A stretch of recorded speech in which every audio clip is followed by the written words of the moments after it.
Styling और costume designer, ये आपका प्रोफाइल है। जी। एग्जैक्टली क्या काम करते हैं आप, ये बताइए। आप जब फिल्म बना रहे हो तो आप चाहते हो कि जो भी देखने आ रहा है वो उस एरा में ट्रांसपोर्ट हो जाए, उसको लगे कि हाँ भाई ये 1914 में ऐसे ही कपड़े पहनते होंगे, ऐसा ही लोग ड्रेसअप करते होंगे। राइट, आपने कोई कॉस्ट्यूम डिजाइन किया, अपना पूरा स्किल लगा दिया उसमें, ठीक है, पूरी मेहनत लगा दी, बहुत सुंदर बनाया है। एक्टर के पास गया, उसने बोले यार ये क्या है, ऐसा करना। ओहो, काउंटलेस बारी हुआ है सर। एक्चुअली एक्टर का जब भी मूड खराब होता है ना तो सबसे पहले हेयर एंड मेकअप पे निकलता है, फिर कॉस्ट्यूम पे निकलता है। ये लोग आसपास होते हैं। हमारे साथ तो ये भी हुआ है सर कि हमारे मुंह पे कपड़े फेंके गए हैं कि ये क्या बना दिया है, ये तो हम पहनेंगे ही नहीं। अब हमें उस $1 मिलियन क्वेश्चन का जवाब दीजिए, जो सवाल हमसे बहुत लोग पूछते हैं कि ये जो आप इतनी मेहनत से सारे कपड़े डिज़ाइन करते हैं और फिर फिल्म स्टार्स पहने हुए नज़र आते हैं, फिल्म के बाद ये जाते कहाँ हैं? बहुत इंटरेस्टिंग सवाल है।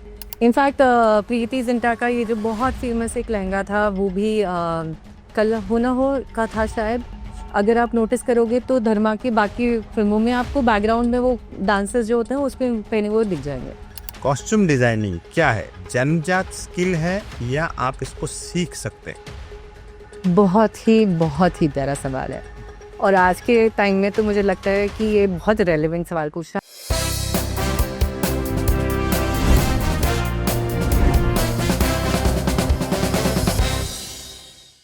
हेलो दोस्तों, आप देख रहे हैं एम बोले तो, और एम बोले तो इस वक्त मुंबई भ्रमण पर है। जैसा कि हमने आपको बताया है कि हमारी जो सीरीज़ है सिनेमा वाले, इसमें हम सिनेमा मेकिंग के तमाम अलग अलग पहलुओं पर बात कर रहे हैं और उन लोगों से मिल रहे हैं जो सब लोग मिलके सिनेमा नाम का जादू रचते हैं। जो पर्दे पर हमें दिखता है उसके पीछे 4 या 8 लोग नहीं होते हैं, पूरी टीम होती है, अलग अलग डिपार्टमेंट्स होते हैं, वहाँ अलग अलग लोग अलग अलग तरह का काम कर रहे होते हैं। ये सारे पजल्स जब एक जगह जाके इकट्ठा हो जाते हैं और फिर एक बहुत सुंदर तस्वीर बनती है। तो आज इस कड़ी में हमारे साथ है श्रेया। श्रेया क्या करती है? श्रेया सुंदर सुंदर वो कॉस्ट्यूम्स डिज़ाइन करती है जिन्हें आप एक्टर्स को पर्दे पर पहने हुए देखते हैं और फिर उनमें से ही कुछ कपड़े फैशन में आ जाते हैं। जैसे हम आपके कौन के ड्रेसेस हमारे ज़माने में बहुत चले थे, उसके बाद भी कई सारी किसी हीरो की जैकेट पॉपुलर हो जाती है। जैसे दिलजीत की जो एक पॉपुलर जैकेट आपने देखी थी, श्रेया ने ही डिज़ाइन की थी, उस पर भी बात करेंगे और इस इनके काम को समझने की कोशिश करेंगे। वेलकम श्रेया, आपका स्वागत है। Thank you so much. Thank you. Styling और कॉस्ट्यूम डिजाइनर, ये आपका प्रोफाइल है। जी। एग्जैक्टली क्या काम करते हैं आप, ये बताइए। तो बेसिकली स्टाइलिंग और कॉस्ट्यूम डिज़ाइन दो अलग चीज़ें हैं जो लोग रियलाइज़ नहीं करते हैं। जब हम स्टाइलिंग की बात करते हैं तो उसमें ये ज़रूरी नहीं है कि हम कोई नई चीज़ बना रहे हैं। उसमें क्या होता है कि मार्केट में ऑलरेडी जो चीज़ें अवेलेबल हैं हम वो खरीद के लाते हैं, वो हम पहनाते हैं एक्टर को। अब कौन सी जीन्स किसके साथ मैच करेगी, अच्छी लगेगी, इस कैरेक्टर के हिसाब से अगर हमने ब्लू जीन्स के ऊपर रेड टी शर्ट दिया है या कुछ ऐसा, उसके साथ शूज़ कौन सा जाएगा, ज्वेलरी कौन सी जाएगी, उससे कहते हैं स्टाइलिंग। कॉस्ट्यूम डिज़ाइन क्या होता है कि जब आप किसी भी फिल्म के लिए या किसी भी कैरेक्टर के लिए एकदम स्क्रैच से कपड़ा खरीद करके, स्केच करके, टेलर के साथ बैठ करके जब आप डिज़ाइन कराते हो, उसे कहते हैं कॉस्ट्यूम डिज़ाइन।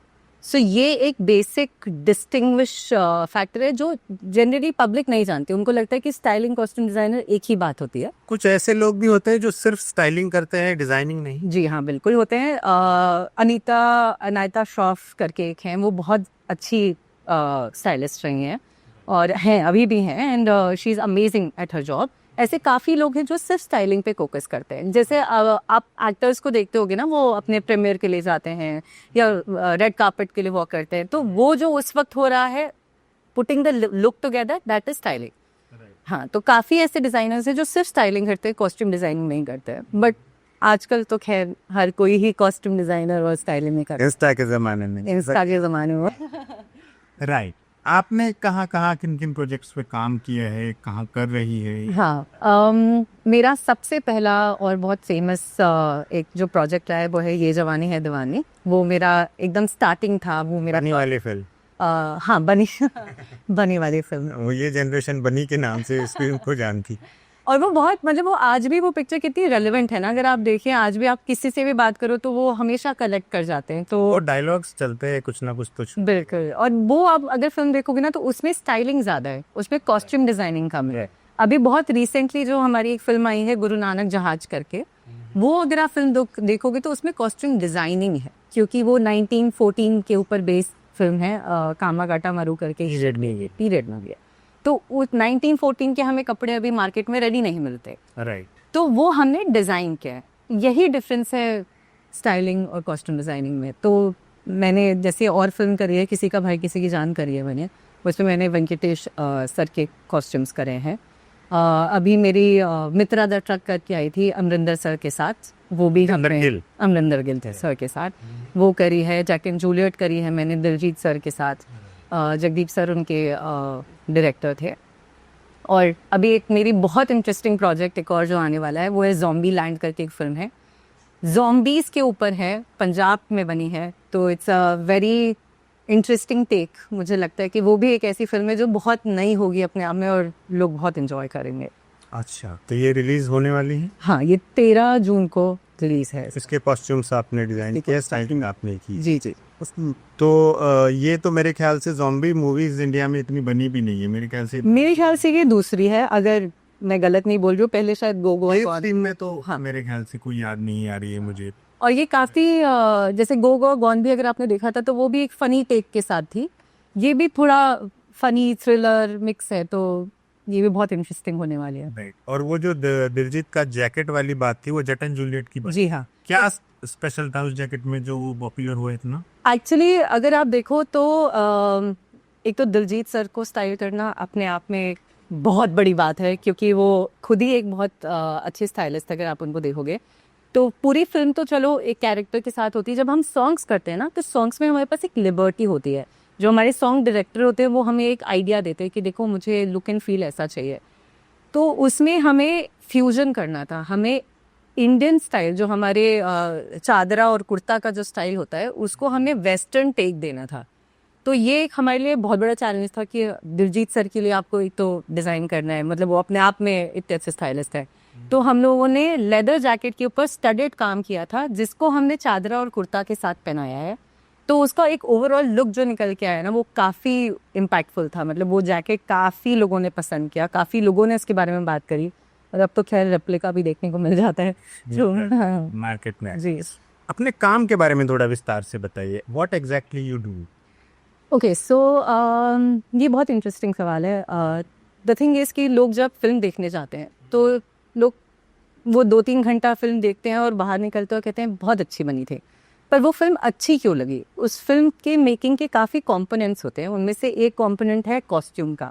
अगर मान लीजिए मैं आपको ये बोलूँ कि ये कैरेक्टर हमारा गरीब प्ले कर रहा है पर उसने पहन रखा है अरमानी का सूट, तो आप कन्विंस नहीं होंगे, है ना? तो हमारा काम यही है कि जो कैरेक्टर हमारे डायरेक्टर ने डिज़ाइन किया है उसको कपड़ों के थ्रू हम कैसे बाहर निकाल के दिखाएं, कि अगर आपने इस बंदे को देखा तो आप तुरंत समझ जाओ कि भाई इसका ना सोशल स्टैंडर्ड शायद ऐसा होगा, ये यहाँ से बिलोंग करता होगा, छोटे शहर का या बड़े शहर का है ना? तो वो मेरा काम ये है कि हम किसी भी कैरेक्टर जो डायरेक्टर ने पन्नों पे लिखा है उसको हम रियल लाइफ में कैसे कन्वर्ट करें जो आप पर्दे पे देखते हैं, ये मेरा काम।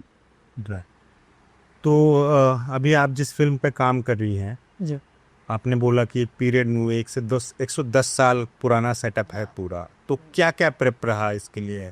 ये सर बहुत ही इंटरेस्टिंग मूवी थी हमारे लिए भी, क्योंकि ये जो फिल्म है गुरु नानक जहाज, ये 1914 में जो इंसिडेंट हुआ था कामागाटा मरू का, मैं चाहूँगी कि आप फिल्म देखो तो और डिटेल पता चलेगा। बट 1914, अब 111 साल पहले, उस वक्त ना कैमरा कलर वाले थे, ना बहुत ज़्यादा ऐसे इंटरनेट का ज़माना था, ये वो बुक्स ही थे जो हमारी हिस्ट्री के बारे में बात करते हैं। तो हमारा सबसे बड़ा चैलेंज ही यही था कि आप पहले पता करो, क्योंकि आप जब फिल्म बना रहे हो तो आप चाहते हो कि जो भी देखने आ रहा है वो उस एरा में ट्रांसपोर्ट हो जाए, उसको लगे कि हाँ भाई ये 1914 में ऐसे ही कपड़े पहनते होंगे, ऐसा ही लोग ड्रेसअप करते होंगे। अब हमारे पास इस चीज़ को सपोर्ट करने के लिए, रिसर्च करने के लिए बहुत एक तो टाइम का क्रंच रहता है, क्योंकि रीजनल फिल्म्स का एक ये भी है कि बजट थोड़ा कम होता है और समय भी हमें थोड़ा कम मिलता है प्रिपेयर करने के लिए। तो वही 10-15 दिन के अंदर हम लोग को रिसर्च करनी थी कि उस ज़माने में, जैसे बहुत इंटरेस्टिंग चीज़ जो हमें पता चली जब हमने रिसर्च किया, कि उस वक्त ऐसे जो आज हम बहुत ढेर सारे तरह के कलर देखते हैं ना, इतने कलर नहीं थे, क्योंकि उस वक्त हार्ड डाइज होते थे। आपको सिर्फ एक सॉलिड कलर मिलेगा। आपको ऐसे नहीं पिंक में 40 कलर के पिंक के ऑप्शंस मिल जाएंगे, नहीं, आपको एक ही नेचुरल डाई से जो बनता है वो मिलेगा। उस वक्त चेक्स नहीं चलते थे, आजकल चेक शर्ट्स कितनी चलती हैं, है ना। उस वक्त चेक डेवलप नहीं हुआ था, शुरू हो रहा था। तो अगर आप फिल्म भी देखोगे तो हम लोगों ने बहुत सेलेक्टिव जगह पे, इक्का दुक्का जगह पे वो चेक पैटर्न यूज किया, अदरवाइज सारी फिल्म हमारी सॉलिड्स पे बेस है, सॉलिड कलर पे। उसमें भी स्केल डिसाइड होती है कि हमारी मूवी का टोन कैसा जा रहा है। तो हम लोगों ने अगर गुरु नानक जहाज आप देखेंगे तो हमने बहुत ही अर्दी टोन रखे हैं, ताकि वो एक माहौल सेट करता है उस ज़माने का, 1914 का। एक और जो चैलेंज था हमारे पास कि अब ब्रिटिश पुलिस थी उस वक्त, ये अगर आप पूरा इंसिडेंट जानेंगे तो इसमें ब्रिटिश पुलिस थी, कनेडियन पुलिस थी, क्या कहते हैं, ऐसे करके हमारे बहुत ढेर सारे होते हैं। अब उनके सिंबल्स क्या हैं, एम्बलम्स क्या हैं, तो हम लोगों ने वो पूरा रिसर्च करने के बाद, मैं आपको फ़ोटो भी दिखाऊंगी, पूरा रिसर्च करने के बाद अब वो एम्बलम तो उस वक्त बनते थे, अब तो नहीं मिलते हैं कहीं। तो हमने यहाँ तक कि हमने मोल्ड बनवा करके उसको एम्बलम बनवाया है, हमने हाथ से पेंट किया है।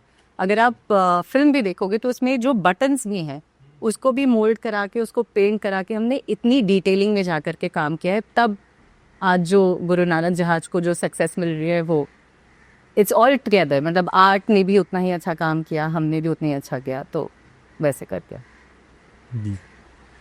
तो आप जब डिज़ाइंस करते हैं, अभी आपने बोला कि स्टाइलिंग के वक्त आप क्या करते हैं कि जो भी मार्केट में अवेलेबल है आप वो लाते हैं जी और बस वो कैरेक्टर के हिसाब से उसकी पेयरिंग, कलर कॉम्बिनेशन, ये सब आप करते हैं। जी। पर जब आप कोई पहनावा, कोई ड्रेस ज़ीरो से, स्क्रैच से शुरू करते हैं काम, वो पूरा क्या प्रोसेस है? मान लीजिए इस मूवी के लिए ना, गुरु नानक जहाज के लिए आपको कुछ ड्रेसेस तो नए सिरे से बनानी पड़ी। कुछ नहीं सर, हमने एक्चुअली सारा ही नए सिरे से बनाया था। सारा ही नए से। अगर आप गुरदीप सिंह देखिए, हमारी ना एक बहुत फेमस फोटो है गुरु नानक जहाज की, कामा गाटा मरु, अगर आप टाइप करते हो गूगल में, जहाँ पे वो जितने मेंबर्स जिन्होंने ट्रैवल किया था उस वक्त उनकी फ़ोटो है। वो फ़ोटो हमारा बेसिस बन गई थी, ठीक है। उस फोटो में हमने एक एक कैरेक्टर को देखा कि ये किस तरह का कपड़ा पहना है इन्होंने, किस तरह के कलर्स पहने हैं। अगर आप वो फिल्म देखेंगे तो उसमें सबकी पगड़ियाँ एकदम सॉलिड कलर की थी, सिर्फ एक को छोड़ करके। एक के फोटो में एक ने जो पग पहनी है उसमें बूटी बूटी का काम है। तो हम क्या करते हैं कि हम लेट्स से गुरदीप सिंह जी को अगर हम लेते हैं, हमने उनके लिए फैब्रिक जब ढूंढना शुरू किया तो हमारे डायरेक्टर सर शरण सर भी बहुत श्योर थे कि टेक्सचर चाहिए, दिखना चाहिए कि बहुत टाइम से उन्हीं के कपड़े हैं, ऐसा नहीं है कि मार्केट से लाया और पहना लिया, वो एक फ्रेशनेस दिखती है उसमें। तो हमने जब फैब्रिक हम खरीद रहे थे कपड़ा बनाने के लिए, तो हम लोगों ने ये तक देखा कि सामने से वो फील नहीं आ रही, तो कपड़ा उल्टा करके लगाओ, उसमें वो टेक्सचर आ रहा है अंदर का साइड। तो हमने अंदर का साइड यूज़ किया, हमने ऊपर का साइड यूज़ नहीं किया जो जनरली लोग करते हैं। तो हम इतनी माइन्यूट डिटेल्स में जा कर के हम लोगों ने वो किया। तो हमने एक बारी कपड़ा ले लिया, उसके बाद हम टेलर के पास जाते हैं। अब उसमें भी सिलवर्ट्स होते हैं कि उस वक्त जो 1914 के थे वो बहुत स्ट्रक्चर्ड, ऐसे जो आजकल लोग सूट पहनते हैं एकदम फिटेड, वो नहीं था उस वक्त, है एकदम हाँ ढीले ढाले, इजी गोइंग। तो वो भी एक चीज़ दिमाग में रखनी होती है जब हम स्टिच कराते हैं कपड़ा, फिर बंद करके पूरा एक आपका लुक तैयार होता है। ये तो आपने कई सारे ड्रेसेस तैयार किए हैं सर। हमारे on set every single day कुछ 370-80 लोगों को हम लोग रोज रेडी करते थे। 370 लोगों को, 350 लोगों को आप रोज रेडी करते थे। हाँ। कितने लोगों की टीम थी आपकी? यही तो मजेदार बात है, हम 7 लोग थे। 7 लोग मिलके 450 लोगों को रोज रेडी कर रहे हैं। रोज 7 लोगों ने मिलकर के ये किया है। मेरी टीम बहुत ही अच्छी टीम है, बहुत ही मेहनती टीम है।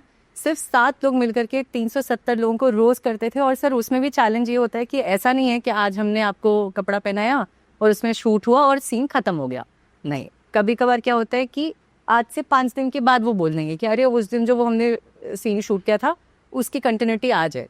तो आपको ये याद रखना है, आपको ऐसा अपना वार्डरोब सही रखना है कि आप वो आउटफिट निकाल के वापस से अपने एक्टर को वैसे ही तैयार कर सको जो आपने 5 दिन पहले किया था। मतलब वो रेडी हो, खराब ना हो, मेंटेन।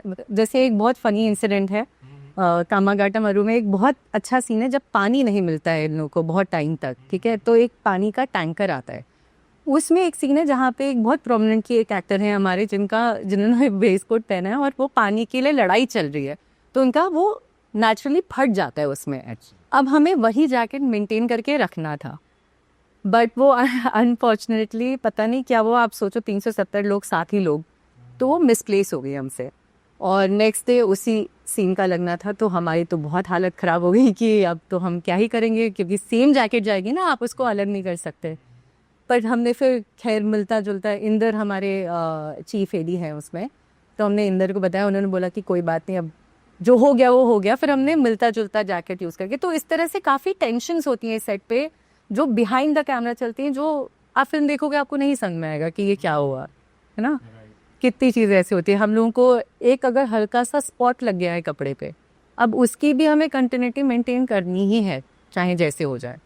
तो ये सारे चैलेंजेस हैं, बट लाइक आई सेड, मेरी टीम बहुत अच्छी है।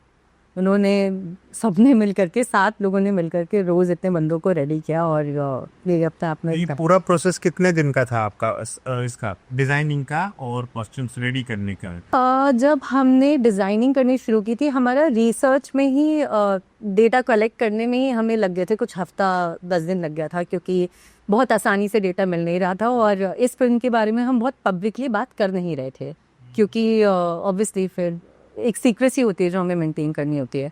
तो हफ्ता भर हमें रिसर्च में गया कि कौन सा कलर यूज़ होता है, किस तरह के ट्रिम्स हैं, किस तरह का लोगो है, क्या है।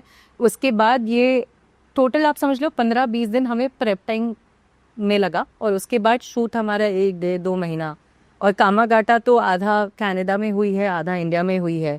हमने यहाँ से, सोचो इतने लोगों का कपड़ा हमने यहाँ से कनाडा ट्रांसपोर्ट किया। मनकीत सर जी जो हमारे प्रोड्यूसर हैं, काफ़ी सपोर्टिव हैं, काफ़ी वो है, उनको मतलब हमेशा जब भी हमने उनसे कोई भी हेल्प मांगी है तो हमें बहुत ईजिली मिल गई है। तो हमने कॉस्ट्यूम यहाँ से कनाडा भेजा, फिर वहाँ पे उन्होंने आधा शूट किया। तो ये ओवरऑल ये फिल्म बनने में आई थिंक 1-1.5 साल लगा है, बट यूजुअली हम लोग 2 महीने 3 महीने में ख़त्म कर देते हैं एक फिल्म। राइट, आपने कोई कॉस्ट्यूम डिज़ाइन किया, अपना पूरा स्किल लगा दिया उसमें, ठीक है, पूरी मेहनत लगा दी, बहुत सुंदर बनाया है, एक्टर के पास गया, उसने बोले यार ये क्या है, ऐसा कर। ओहो, काउंटलेस बारी हुआ है सर, काउंटलेस बारी हुआ है। एक हमारी फिल्म है नूरानी चेहरा करके, और अभी वो रिलीज़ नहीं हुई है फॉर सम रीज़न। उसमें भी काफ़ी, मैं नाम नहीं ले सकती, बट काफ़ी ऐसे एक्टर्स थे जिनके पास हम लेके गए। या गुरु नानक जहाज बस थोड़ा, क्योंकि सूट्स थे तो इतना किसी एक्टर को, प्लस पीरियड फिल्म है तो आप उस फैक्ट को तो चेंज नहीं कर सकते ना, जैसे वो उस वक्त पहनते थे वैसे पहने।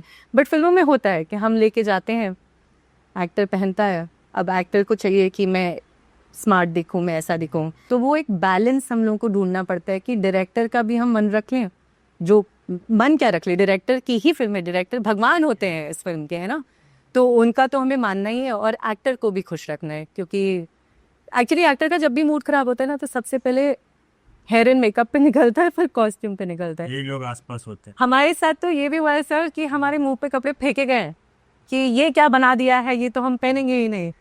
तो ये सब चैलेंजेस होते हैं। कैसे उस सिचुएशन से निकलते कैसे हैं? डायरेक्टर का नाम है, इन्होंने बोला। हम पहले कोशिश करते हैं कि हम अपने लेवल पे सॉर्ट कर दें, क्योंकि ऑब्वियसली आप डायरेक्टर के पास हर एक चीज़ को लेके नहीं जा सकते हो। यूजुअली हो भी जाता है, यूजुअली आप उनको अगर बैठ करके एक्टर्स को समझाओ कि सर ये रीज़न है, या मैम ये रीज़न है, इसकी वजह से हम दे रहे हैं, तो वो हो जाता है। नहीं तो हम फिर अपने चीफ एडी की तरफ जाते हैं कि भाई तुम देख लो, वो हमारी बात नहीं सुन रहे, तो तुम देख लो एक बार कि कैसे करना है। बट यूजुअली हो जाता है, थोड़ा एक मिडिल ग्राउंड ढूंढ करके हम लोग वो कर लेते हैं। पर हाँ, ये स्ट्रगल है सर, अपने आते हैं। जैसे फिटिंग इश्यूज तो समझ में आता है कि मान लो किसी को लग रहा है कि ये कॉस्ट्यूम लूज है, मैं इसमें ठीक नहीं लगूंगा या लगूंगी, वो समझ में आता है। इसके अलावा कुछ बिजार रीजंस होते हैं, कुछ भी? हाँ सर, बहुत होते हैं। जैसे जानना चाहता हूँ रीजंस क्या क्या हो सकते अगर देखिए, एक बहुत, ये आई डोंट नो मुझे कहना चाहिए या नहीं, बट एक्टर्स का कभी बार ये होता है ना कि उनको अगर वैनिटी को भी लेकर के कुछ इशू है, तो अब वो, या कभी कभार क्या होता है कि एक्टर्स को अपनी लाइन याद नहीं होती है, या कर रहे होते हैं, स्क्रिप्ट लेट मिली होती है या कुछ भी, तो वो घुमाते रहेंगे आपको कि नहीं नहीं अभी इसका ना कलर नहीं ठीक लग रहा है, इसका यहाँ से हल्का सा ये लग रहा है। आप कॉस्ट्यूम डिज़ाइनर होकर के आप तो लगातार लगे हुए हो। जूते का मुझे साइज़ ना, अब 7 नंबर आपने बोला है, 7 नंबर हम ले के आए हैं, हम 8-9 भी ले आते हैं कि चलो क्या पता, है ना, छोटा बड़ा हो जाए। बट नहीं ये भी फिट नहीं आ रहा, वो भी फिट नहीं आ रहा, तो इस तरह की काफ़ी चीज़ें चलती रहते हैं। शू साइज़ को लेके हो गया, फैब्रिक के मटेरियल को लेकर के हो गया कि अरे इसमें मुझे बहुत गर्मी लग रही है या इसमें मुझे बहुत ठंडी लग रही है, ऐसे करके छोटी मोटी चीज़ें होती रहती हैं। तो आपकी सेट पर लगातार मौजूदगी ज़रूरी होती है। सर अगर हम लोग कुछ ऐसा सेंसिटिव काम कर रहे हैं जिसमें मुझे लगता है कि, क्योंकि मेरी टीम वैसे काफ़ी काबिल है, बहुत मेहनत के बाद ऐसी टीम मैंने इकट्ठा की है, बट यूजुअली क्या होता है कि जब हम कोई ऐसा सीन शूट कर रहे होते हैं जहाँ पे मुझे पता है कि जैसे फाइटिंग सीन है, गोली बंदूक चल रही है, किसी को फायर लग रहा है, किसी को कुछ लग रहा है, तो वहाँ पे मैं स्पेसिफिकली प्रेजेंट होती हूँ कि कहीं ऑन द स्पॉट कुछ करना हो गया तो उस जगह पे मैं प्रेजेंट होती हूँ। मोस्टली मैं अपने सारे फिल्म के सेट पे होती हूँ, बट ये कंपल्सरी नहीं, अगर ऐसा कुछ कंटिन्यूटी चल रही है या कुछ लाइट डे है तो आपकी टीम संभाल लेती है। नहीं, आपसे मेरा मतलब यही था कि आपकी टीम से कोई एक हमेशा वहाँ नजर। हाँ हाँ, हमारी टीम से हमेशा कोई एक बेस पे होता है जहाँ पे हमारा सारा कॉस्ट्यूम होता है, और कोई एक हमेशा सेट पे होता है कि कुछ भी लाना पड़ गया, किसी एक्टर ने कुछ उतार दिया, वो पकड़ लिया, ये वो, तो कॉस्ट्यूम का प्रेजेंस आपको दोनों जगह मिलेगा, ऑन सेट एंड बेस कर, दोनों जगह पे मिलेगा।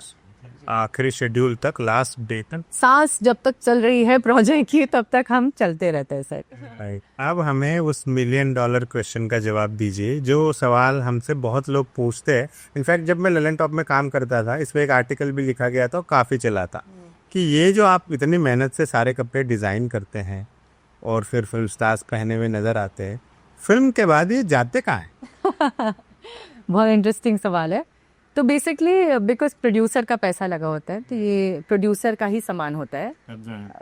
कब्जा मतलब उन्हीं का हक है, वो तो रखेंगे ही, बट कभी कभार किसी एक्टर को कुछ पसंद आ गया, किसी को कोई जैकेट पसंद आ गया, किसी को कुछ शूज़ पसंद आ गया, तो बोलते तो हम दे देते हैं। यूजुअली क्या होता है, ये प्रोडक्शन हाउस के गोडाउन में जाता है जो भी फिल्म हुई, उसके बाद अगर आप किसी का बहुत अच्छा आए हो तो क्या होता है कि नेक्स्ट फिल्म में हम वही कपड़े पीछे बैकग्राउंड एक्टर्स को दे देते हैं, फ्रंट में एक्टर्स को नहीं देते, बैकग्राउंड में दे देते हैं, क्योंकि आप रिसाइकिल भी तो करोगे ना कपड़ों का। आप कितना, मतलब ग्लोबल वार्मिंग की हम बात करते हैं, तो आप कितना उसको नया हर फिल्म के लिए खरीदोगे। तो यूजुअली यही होता है कि मैंने अगर ये फिल्म शूट करी, इस फिल्म के कपड़े गोडाउन में जाएंगे, और अगली बार जब फिल्म बन रही होगी तो उसमें पीछे कहीं कोई आपको पहना हुआ दिख जाएगा। हाँ, भीड़ में कोई 10 लोग खड़े हैं, भीड़ में, हाँ भीड़ में आपको हम पीछे निकाल देते, क्योंकि हर बारी आप क्राउड के लिए भी कितना खरीदोगे ना।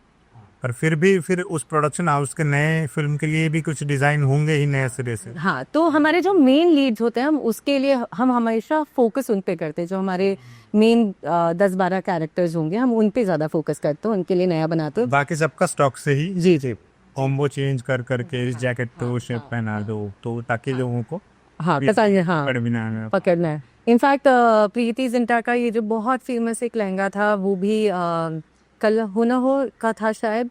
अगर आप नोटिस करोगे तो धर्मा की बाकी फिल्मों में आपको बैकग्राउंड में वो डांसर्स जो होते हैं उस पे पहने हुए दिख जाएंगे। चेक करिएगा फिर धर्मा की सारी फिल्म। ये एक वो ये हिंट ये है कि एक प्रोडक्शन हाउस है, उसकी फिल्में लाइन से देखी, फिर आप फाइंड आउट करिए कि ये वाला इसने पहना था, बैकग्राउंड में किसने पहना है। राइट जी, तो ऑन सेट के आपने काफ़ी मज़ेदार बातें बताई, और अभी आप पंजाबी फिल्मों में भी काम कर रही हैं। आप बेस्ड आउट ऑफ मुंबई है, राइट? तो ये कैसे, क्या पंजाबी इंडस्ट्री यहाँ से लोगों को हायर कर रही है, क्या हो रहा है, ये कुछ नया ट्रेंड है, क्या है? सर मैं इसको ट्रेंड नहीं कहूँगी, मैं ये कहूँगी कि विद टाइम अब पंजाब भी, मतलब मुझे लग रहा है पंजाब की फिल्में बहुत अमेजिंग टॉपिक्स पे काम कर रही हैं और बहुत एक्सेप्शनल काम कर रही हैं। अब आप पंजाब को, अगर रीजनल सिनेमा तो है, बट अब वो अपना ट्रीटमेंट फिल्मों का रीजनल सिनेमा वाला नहीं रख रहे हैं। तो मैंने भी जो लास्ट फिल्में जितनी भी करी, हमारे डीओपी भी बॉम्बे से ही गए, हम भी गए। होता क्या है कि ये प्रोडक्शन हाउस के ऊपर होता है। अब उनके पास एक सिनेमा का कॉन्सेप्ट है, डायरेक्टर से वो बात करते हैं, फिर उनकी रिक्वायरमेंट की, अच्छा जैसे मैंने मेरा पिछला रिकॉर्ड देख कर कि मैंने पहले कैसी किस तरह की फिल्में करी हैं, क्या मैं उनकी इस फिल्म को जस्टिफाई कर पाऊंगी या नहीं, तो वो पहले स्क्रिप्ट के ऊपर हमसे डिस्कस करते हैं।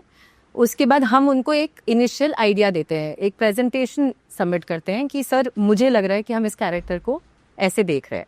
उसके बाद अगर उनको हमारा काम पसंद आया, एक दो बारी हम आपस में इधर उधर बात करते हैं, डायरेक्टर हमें समझाते हैं कि नहीं हमें ये कैरेक्टर ऐसा वैसा।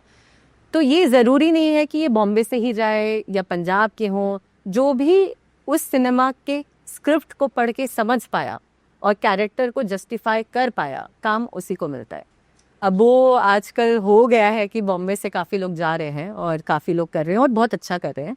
पर हमारे पंजाब में भी नताशा करके एक हमारी डिज़ाइनर है, टॉप की डिज़ाइनर है, तो ऐसा नहीं है, कभी कभार वो भी करते हैं, हम भी करते हैं, बट हाँ आजकल बॉम्बे से काफ़ी लोग जा रहे हैं।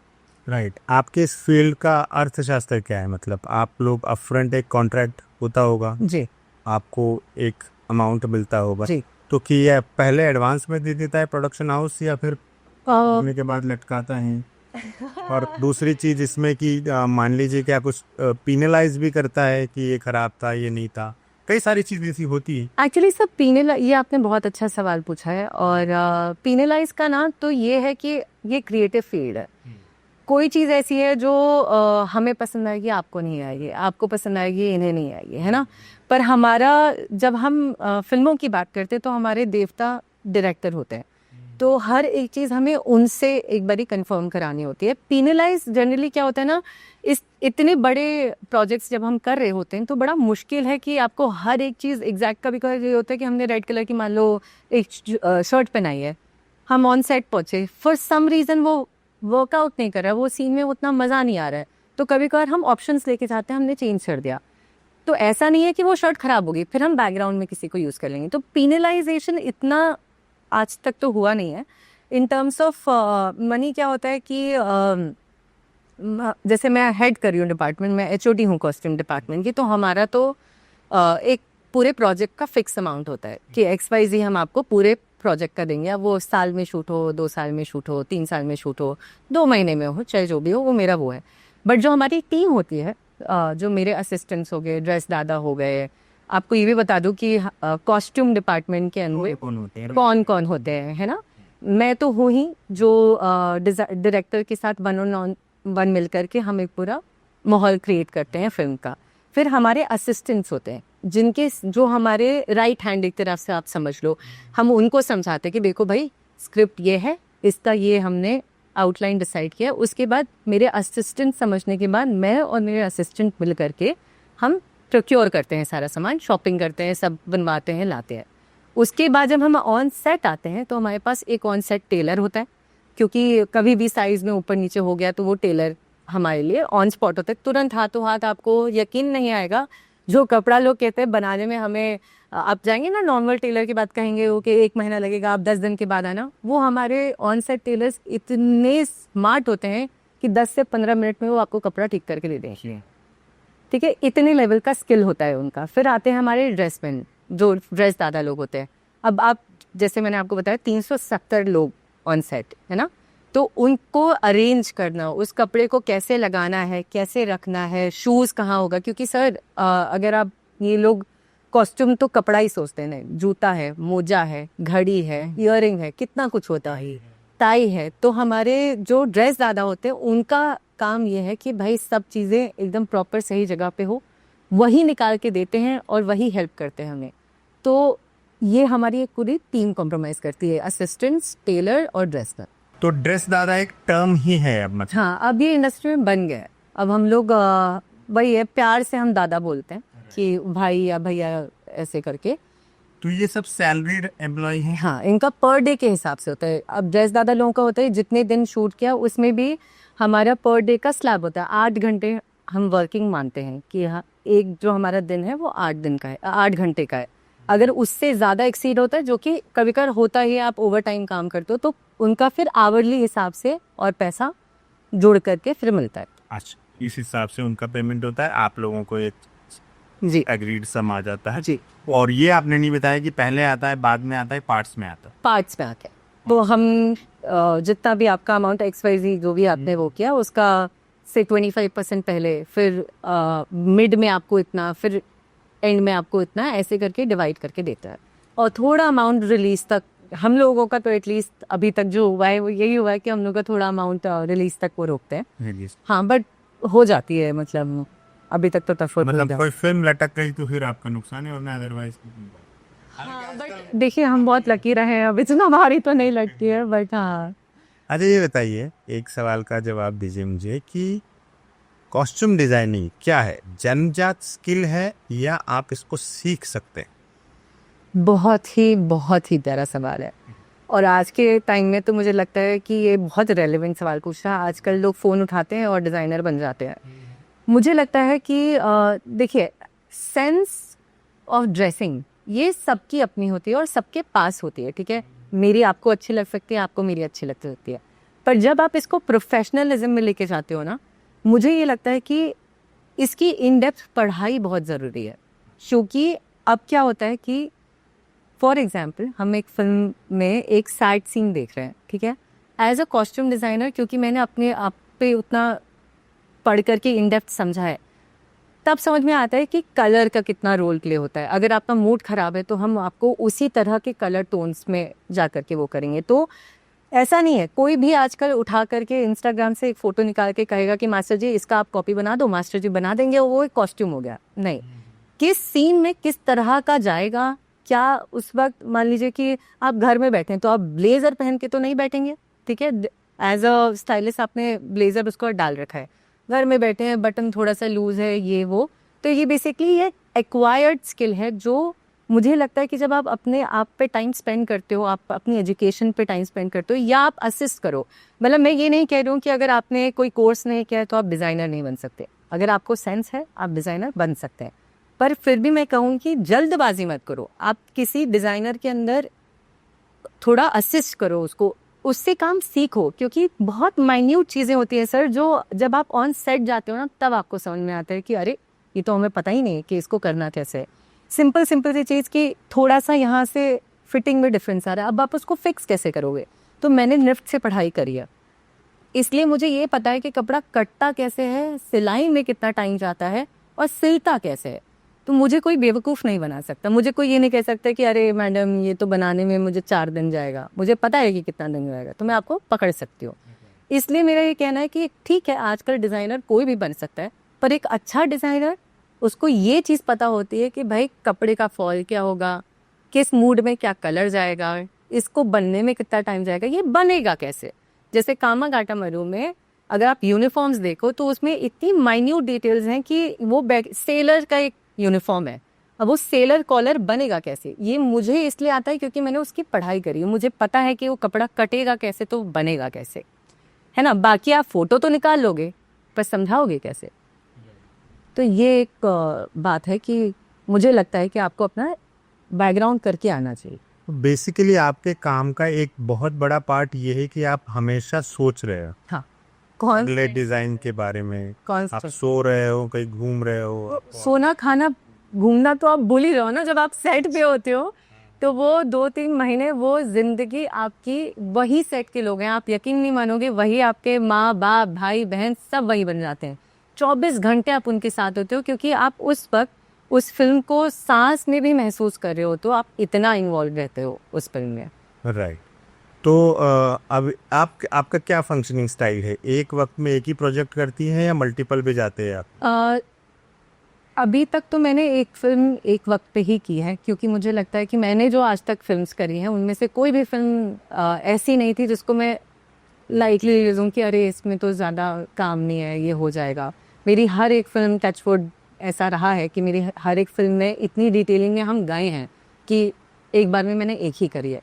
और इस तरह की जो पीरियड फिल्म मैंने आपको बोली, या जो मैं ज़ॉम्बी लैंड के बारे में बात कर रही हूँ आपसे, ये तो फिल्म्स ऐसी हैं जो अपने आप में एक्सपेरिमेंटल फिल्म्स हैं। अब वो एक हिस्ट्री के ऊपर बेस्ड होगी, जो ज़ॉम्बीज़ के ऊपर है, ये हम भी पहली बार कर रहे थे।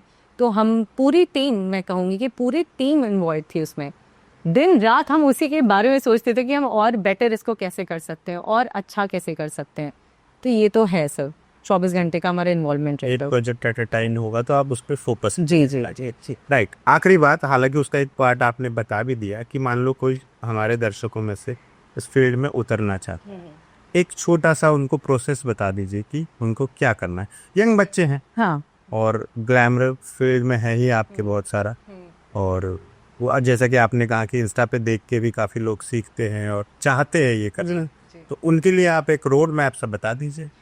सबसे पहली चीज़ मैं ये बोलूँगी कि दूर के ढोल बहुत सुहाने होते हैं, ठीक है। तो अगर आप ये सोच के इस फील्ड में आ रहे हो कि ओहो हमें तो बहुत मज़ा आएगा, हम एक्टर्स के साथ उठेंगे, ऐसा कुछ नहीं होता। तो सबसे पहले आपको अपने दिमाग को स्ट्रॉन्ग करना है, ये मान के आना है कि देखिए भाई यहाँ गधा मजदूरी है। आपको चाहे बाहर 40 डिग्री हो रहा हो, जैसे मित्रा द ट्रक में 48 डिग्री आता था सर, 48 डिग्रीज, और हम लोग खुले में शूट करते थे, मतलब पसीना और क्या ही हम आपको बोला, और उसमें भी दौड़ना भागना है। तो ऐसा नहीं है कि आप बोल दो कि अरे यार ये तो बहुत मेहनत का काम है, ये हमसे नहीं होगा। तो आपको मेंटली उतना डेडिकेशन चाहिए। ह्यूमिलिएशन भी इसकी जॉब का पार्ट है कभी कभी। ऑनेस्टली मैंने जब अपना करियर स्टार्ट किया था तो मुझे बहुत हुआ था, और उसके बाद से मैंने डिसाइड किया था कि मैं एटलीस्ट किसी और के साथ ऐसा नहीं करूँगी, क्योंकि हमारे यहाँ पे असिस्टेंट्स को असिस्टेंट नहीं, फिर उनको पर्सनल पीए समझ लेते हैं कि तुम पैकिंग भी हमारी कर दो, ये भी कर दो, वो भी कर दो। कभी कभी तमीज़ से बात नहीं करते। मैंने पर्सनली जब मैं असिस्ट करी थी तो मैंने ये सब बहुत झेला था, बहुत बदतमीज़ी करते थे। तो जब अब मैं काम करती हूँ, अब मैं ऐसी पोजीशन पे हूँ, तो मैं ये मेक श्योर करती हूँ कि मैं अपनी टीम के साथ कभी भी ऊंची आवाज़ में बदतमीज़ी ये सब मैं ना करूँ। बट हाँ, जैसे कि मैंने आपको बोला कि एक्टर्स कर मुंह पे ही कपड़ा फेंक देते हैं, बहुत मतलब हर्टफुल है ना। हम भी काम कर रहे हैं, आप भी काम कर रहे हो, बट लोग ये समझते नहीं है, कभी कभार ये हो जाता है। बट हाँ, ऐसा नहीं है। सेकेंडली मैं ये बोलूँगी कि डिग्री अगर आप ले सकते हो तो ये बहुत अच्छी बात है। व्हेन आई से डिग्री, मतलब ज़रूरी नहीं है कि वो बीएड बीकॉम ये वो ऐसा कुछ हो, बट आप अपनी स्किल में जाओ, ठीक है। आपको ये जानना बहुत ज़रूरी है कि कपड़ा बनता कैसे है, किस कपड़े पे क्या फॉल आती है, तो ही तो आप अचीव कर पाओगे ना जो आप देखना चाह रहे हो। तो वो एक बेसिक ग्राउंड स्टडी बहुत ज़रूरी है। किसी को भी अगर इंटरेस्ट है इस फील्ड में आने के लिए, तो आई वुड से थोड़ा सा अपना एजुकेशन पे, आजकल पर्ल है, ये वो डिप्लोमा कर लो थोड़ा, बिकॉज वो आपको एक बेस रेडी कर देता है।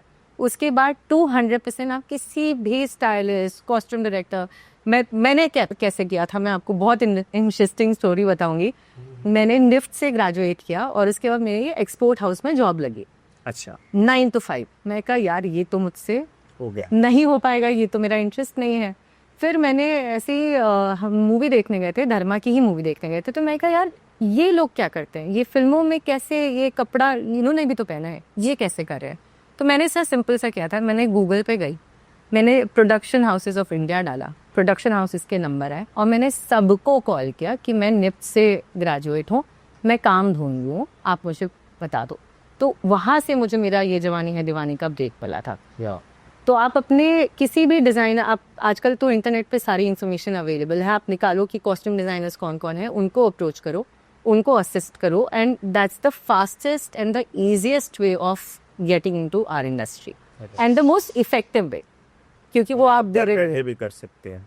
घर बैठे तो नहीं, आपको तो आना पड़ेगा। हाँ, रिसर्च, हाँ, अप्रोच और मैं दिल्ली में थी सर, मैंने दिल्ली से कॉल किया था बॉम्बे में, और जब मुझे 1-2 इंटरव्यूज मेरे लाइनअप हो गए तो मैं दिल्ली से फ्लाई होकर के बॉम्बे आई, और आकर के मैंने इंटरव्यू दिया, और बाय गॉड्स ग्रेस हो भी गया।